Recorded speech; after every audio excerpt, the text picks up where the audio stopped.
India जिंदाबाद। Indian navy ने अरब सागर में समुद्री लुटेरों के चंगुल से हाईजैक किए गए ईरानी जहाज को बचाया है। समुद्री लुटेरों के खिलाफ की गई इस कार्रवाई में नेवी ने 23 बंधक पाकिस्तानियों की जान भी बचाई है, जिसके बाद पाकिस्तानी भारतीय नौसेना के मुरीद हो गए और भारत जिंदाबाद के नारे लगाने लगे। तो आप भी सुनिए कैसे पाकिस्तानियों ने इंडियन नेवी का शुक्रिया करते हुए भारत जिंदाबाद के नारे लगाए। इंडिया जिंदाबाद, इंडिया जिंदाबाद, इंडिया जिंदाबाद, इंडिया जिंदाबाद, इंडिया जिंदाबाद। तो सुना आपने कि हाईजैक जहाज को आजाद कराने के बाद उस पर मौजूद पाकिस्तानी कैसे भारतीय नौसेना के लिए गदगद हो गए। दरअसल भारतीय नौसेना को 28 मार्च की देर शाम ईरानी मछली पकड़ने वाले जहाज अल-कंबर 786 को अरब सागर में हाईजैक किए जाने की सूचना मिली थी। समुद्री डकैती के इनपुट पर भारतीय नौसेना ने समुद्री सुरक्षा अभियानों के लिए अरब सागर में तैनात 2 जहाजों को हाईजैक हुए ईरानी जहाज की तरफ डाइवर्ट कर दिया। इस घटना के वक्त भारतीय युद्धपोत INS सुमेधा ईरानी जहाज से करीब 90 नॉटिकल मील दक्षिण पश्चिम में था। INS सुमेधा ने 29 मार्च को हाईजैक जहाज को रोका और बाद में गाइडेड मिसाइल फ्रिगेट INS त्रिशूल भी इस रेस्क्यू ऑपरेशन से जुड़ गया। 12 घंटे से भी ज्यादा चले रेस्क्यू ऑपरेशन के बाद जहाज पर सवार समुद्री लुटेरों को आत्मसमर्पण करने के लिए मजबूर होना पड़ा।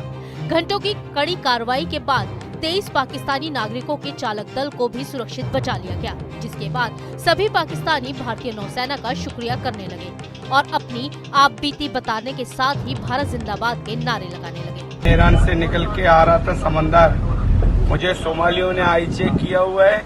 कल दोपहर 3 बजे रात से इंडियन नेवी मेरे पीछे लगी हुई है इमदाद कुमक के लिए।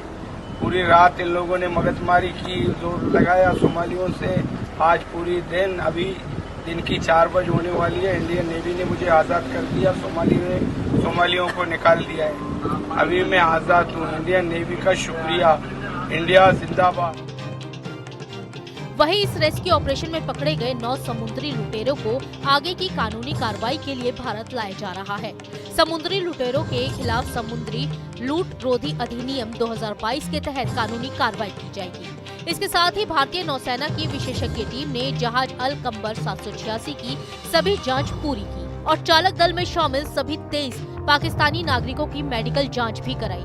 इस रेस्क्यू ऑपरेशन के सफलता के बाद भारतीय नौसेना ने कहा है कि वो इस समुद्री क्षेत्र में नाविकों की सुरक्षा सुनिश्चित करने के लिए प्रतिबद्ध है। वहीं दूसरी तरफ हाल के महीनों में अदन की खाड़ी के पास व्यापारिक जहाजों पर बढ़ते हमलों की वजह से यहां पर भारतीय नौसेना ने अपनी सतर्कता बढ़ा दी है। इससे पहले भी इंडियन नेवी ने समुद्री डाकुओं के हाईजैक किए लाइबेरिया झंडे वाले जहाज MV लीला नॉरफोक को सोमालिया तट से बचाया था। नेवी ने एक और जहाज रूएन और उस पर सवार 17 बंधकों को भी बचाया था। तब भी नेवी ने करीब 40 घंटे तक चले रेस्क्यू ऑपरेशन में 35 समुद्री लुटेरों को पकड़ा था। अब भारतीय नौसेना की इस कार्रवाई के बाद माना जा रहा है कि समुद्र में भारतीय नौसेना की भूमिका और ज्यादा मजबूत हुई है, जिसे नौसेना हिंद महासागर क्षेत्र में हमेशा निभाना चाहती है। Team news nation.